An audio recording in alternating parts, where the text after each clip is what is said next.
Greetings, birdlings! It's time for Out There with the Birds, the podcast that's been called Ear Candy for Birders, with your hosts Ben Listis and Bill Thompson. Out There with the Birds is supported by Kowa Sport Optics, makers of the legendary 883 Prominar spotting scope. Visit sportingoptics.kowa-usa.com to learn more. And by Holbrook Travel. Holbrook Travel's mission is to facilitate a true connection between travelers and destinations. Since 1974, they've taken thousands of travelers on expeditions across Latin America, Africa, and destinations beyond. Learn more at holbrooktravel.com. And additional support comes from the Reader Rendezvous Birding Adventures from Birdwatchers Digest. Come birding with us in our favorite places. Learn more at birdwatchersdigest.com/RR. And now here they are, Bill and Ben.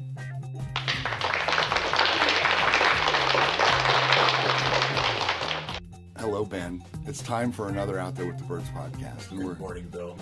Describe where we are for our listening audience. So we're broadcasting from, maybe not broadcast, we're recording. Right, it'll be broadcast later. From the back porch of Possum Creek. Right. And if that doesn't sound quaint, then I don't think quaint exists. Right. We've got wood thrush surrounding us, calling in the background. I hope the mic picks up on some of that. I think so. There's a tubby. Birds. Yep. So it must be migration, huh? Yeah, it's spring migration. We've just finished the New River Birding and Nature Festival here along the New River Gorge.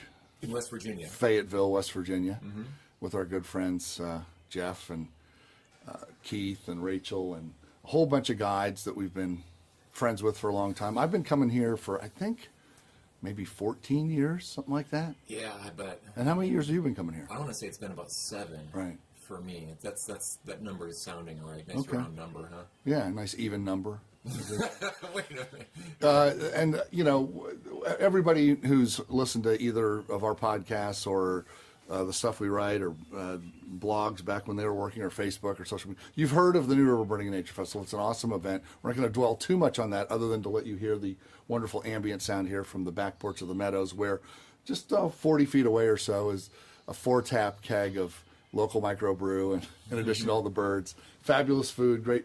And we had to overcome the weather this week a little bit. We did, but I mean, birders are a hardy lot, right? And I think all birders are prepared to spend time outdoors, and we all know we go birding, rain or shine. Right, we embrace the weather. Exactly. I saw a little bit of hail this week at one point. You know? Hell yeah! You can't stop us. You can only hope to contain us. Exactly. Basically, as birders. Exactly. But what a great experience it was. I think events in general create such fantastic birding experiences, and while we go out and like to see the birds, the birding experience is so much more than just checklists and our feathered friends. Right. That's why they call this, I guess, the New River Birding and Nature Festival. We had lots of interesting discussions about plants, amphibians. Yeah, we had there are other things cited on there. They had a lot of rare plants. Of course, the azaleas and the rhododendrons are in full bloom here. Black bear. Somebody had a black bear on the Sugar Creek trip. They went up to Cranberry Glades and had all kinds of weird plants and stuff. And I guess yesterday it was almost like it was so cold up there at the end of the week that they were multiple times visiting the visitor center for hot coffee and a warm-up. But I've never come across a creature like a black bear while birding that could potentially harm me. I almost stepped on a rattlesnake once, but it's nice to have that little adventure element of birding, and I think, full disclosure, the bear went away very quickly. No one was harmed in that birding outing. You almost stepped on a rattlesnake, but you stepped on several ducks, I noticed, over the last few days, sharing the farmhouse. But let's not get into that. Hey, we have a special guest today on the podcast. I think it actually might be our first guest ever on the podcast. First guest ever on the podcast. This is a big leap for us. How appropriate that we're talking about birding experiences. We need to get her to sign the model release, of course. That's right. But joining us today is Debbie Sturdivant Jordan, who's a birding specialist and group travel consultant, I guess you would say, with Holbrook Travel. Debbie, welcome to the show. Thank you. And shout out to Holbrook Travel as one of the sponsors of Out There with the Birds podcast. And generally, I'd say a company pretty supportive of bird watching and the birding community. You guys, Debbie, at Holbrook, you guys do a wide variety of trips. It's not just birding, right? Oh, yeah. We do a lot of nature programs. We organize a lot of trips for Road Scholar and that are focusing on different themes. many different countries. We are doing, I think, 55 programs in 25 countries. Wow. for Road Scholar. 25 countries. As behind-the-scenes providers. So those Yeah. range from interest in general nature and right down to birding trips. What's the most exotic of those countries? Oh my gosh.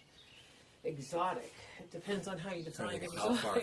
how far flung do we get here? Oh, You know, my goodness. Right.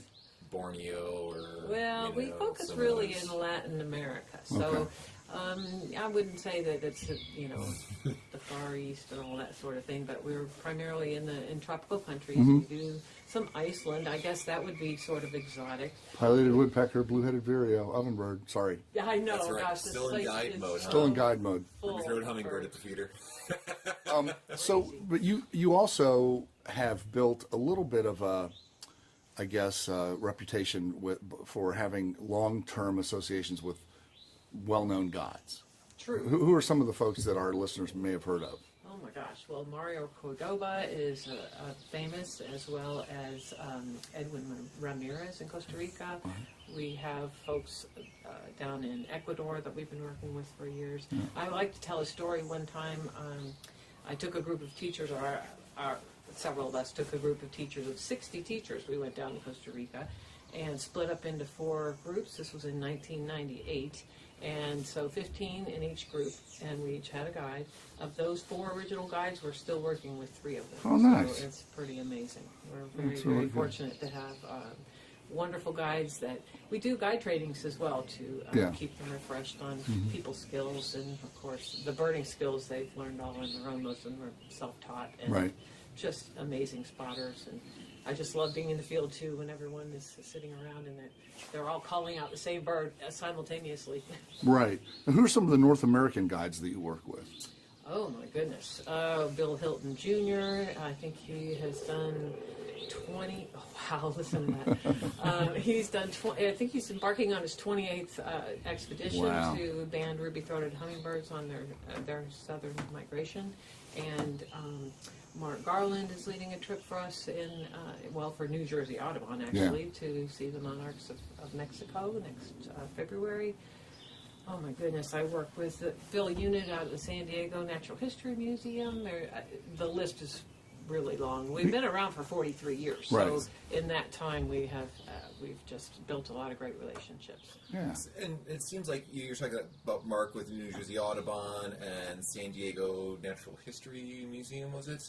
I know that you guys do a lot of work with nonprofits and supporting nonprofits. In fact, my wife works for a nonprofit. It's how I got in touch with Debbie at Holbrook, where they help coordinate excursions and trips, and really act as a great experience extension for groups who are, in which case there's a lot of natural history-based, conservation-based organizations. And it's just really great when you can get a nonprofit whose wheelhouse might be local issues, fundraising and support for conservation, and they can partner with someone who can provide experience nature travel, which might not be their forte. Right. And I think it's a really important niche that a company like Holbrook fills. Yeah. So, what are some of the places that are your most well-trod paths? Like, obviously, Costa Rica. Costa Rica Yeah. is it by far. Is that still the #1 destination in Latin America? I think so. Yeah. I know people that have been there. Well, I found out Mark's been there like 40 times. Right. But, I personally have been there 12 times now, and I'm ready to go back in a heartbeat. But Galapagos Islands is still super popular. Ecuador is really one of the best values for money out there as far as on a daily rate. It's Right. just very affordable, fabulous birds. Yeah. And who's the typical Holbrook traveler, Holbrook customer? I'm not talking about like groups that you're booking, but like who's the typical person who might see an ad or find something one of your trips on the internet?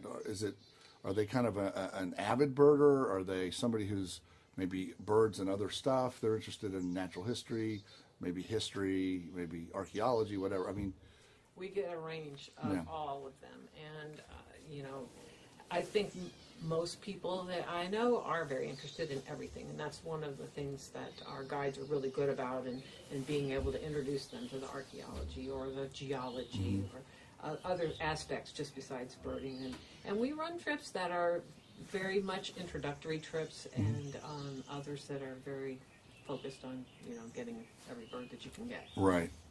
And what would you say is the Holbrook difference? Like, what makes Holbrook different from any other tour company? What do you hold up as this is our special thing? I think that our conservation ethic is really maybe something that, I know a lot of companies out there are also involved in that, but I have to say that our founder, Giovanna Holbrook, really had the foresight. Back in the 80s, she scraped together the money to buy a 500-acre tract of land that was being starting to be logged in the Sarapiquí region, and then built a rainforest lodge to support that property, which has been a great success story and really boosted the local community. And I think that her foresight in doing that, buying that property, really has just helped the area of Sarapiquí it's becoming really an international destination. Right. We have folks coming from Europe and all over the world to come to hang out at Salva Verde. Right. So if people want to find out more about what you guys do at Holbrook, what's the best way for them to do that? Well, of course, our website is The tubes of the internet. Yeah, that's the easiest way. You can also call us. We're based in Florida, so I see you guys a lot of birding events too. Yeah. Oh, yeah, that's right, yeah. Space Coast Birding Festival, the American Birding Expo. San Diego. Come across Holbrook Travel, a lot of pretty well attended birding events throughout the states. Okay. Well, Debbie, thanks for joining us. Yeah, thank and you. Hope you have safe travels. Where are you off to next? What's your next adventure? I'm headed up to Canada this summer on a vacation. So excited to take my husband up through the mountains of Georgia and North Carolina, and kind of we're just You're gonna travel all driving. the way up. We're driving up, and Okay. then we're going to fly back. So if we wanted to sign up for that trip, where would we be? Yeah. Well, That's not happening. that's a closed group. Okay. Just two. Sorry, we're now on the no-fly list. All right, Debbie, thanks a ton, and good luck to you and to Holbrook, and thanks again for supporting our podcast. And we look forward to seeing you down the road many, many times. Oh, appreciate it, Bill. All right. Nice to see you. Take care.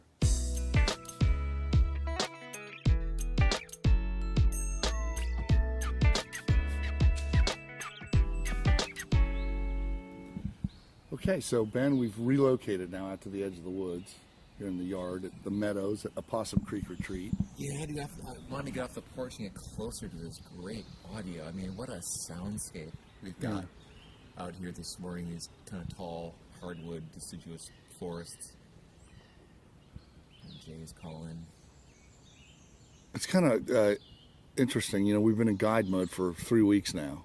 You can't stop And calling out birds. I can't have a conversation. We were just talking with Debbie. My brain's like, oh, blue-headed vireo, oh, pileated woodpecker drumming, you know, and black and white warbler. And I mean, I'm just like, you get to the point where you're so tuned into that frequency. And I find the opposite is true in, like, when I'm out for the first time in the spring. You're not kind of, you got to warm up, like get the rust off with the bird sounds and the field skills and all that stuff. And after a while, it becomes second nature. Yeah, I was guiding yesterday with Scott Whittle and Tom Stevenson, the Warbler Guide guys. Those guys, holy cow. And what's fascinating to hear them talk about how they dissect bird songs into sections, and it makes it, you get what they're saying, because it's kind of like they break it down into the most rudimentary elements, and you understand how, okay, like this is a song with 3 parts to it, and it's got a melodic part and a trilling part and a complex buzzy part at the end. It really helps you understand it. Since we were basically yesterday birding in the rain and there was just a little bit of bird song, they had lots of time to explain that stuff. I found it fascinating.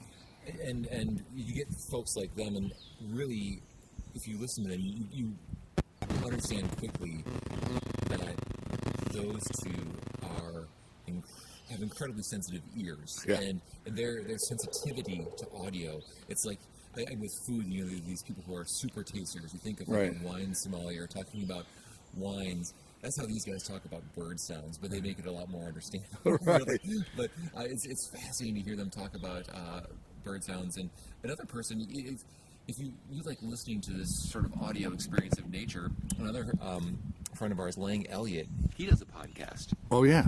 all about nature sounds, and really that's the focus of his podcast. He's always been into nature audio, but another great source, more for not as instructional per se as we here talking to Tom or Scott, Right. But Lang does a great job. He's way into the naturescape, Yep. soundscape recording, and Lang's one of those people who was such an avid recorder, field recorder of bird songs, that a lot of the collections of bird sounds that you have on apps are things that Lang's recorded. Yeah.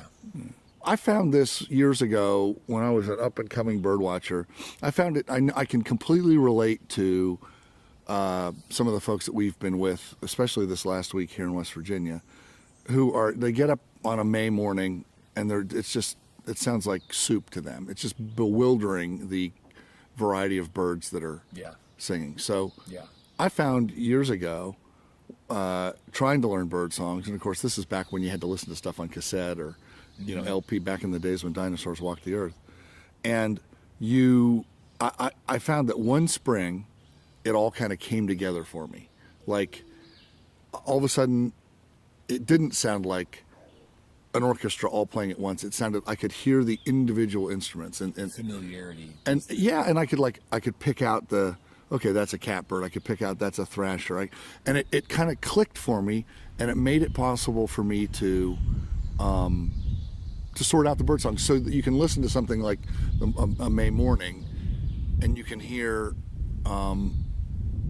you can hear what's different. Like, oh, there's a chestnut-sided warbler.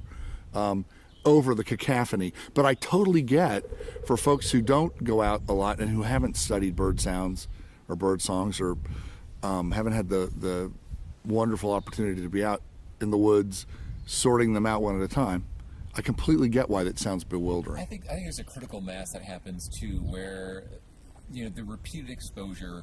One spring, all of a sudden you hear that catbird, and it's like an old friend you haven't heard from in a while, and you recognize them for the first time. Right. And it's not because you spent a bunch of time studying, but it's that repeated exposure. Really, I think understanding and being able to identify birdsong has a lot to do with repeated exposure. Yep.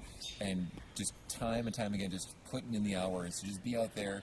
And once you get your familiar cast of characters down, you get your bedrock number of calls that you Right. know and you're familiar with, then you find you can start building upon that more Right. quickly. But there becomes, to me anyways, like a critical mass Yep. of understanding calls, where then you know what you're going to hear 80% of the time, Right. and then that 20% you can start picking away. Well, oh yeah. So 2 techniques that I've learned. One is find a reference species. So here it might be robin or towhee or song sparrow, and learn those songs, the common resident birds. Learn those songs really well, and everything else becomes not that. And the second tip is this, and this helped me a lot when I was a young birder. If you hear an unfamiliar song and you've got the time to do it, track that sound down and watch the bird singing if you can find it. That's how I learned titmouse years ago. I never knew what the heck it was. I heard it calling all around me in the woods in southeast Ohio. And one day I went and found what was in the woods, insistent, repetitive.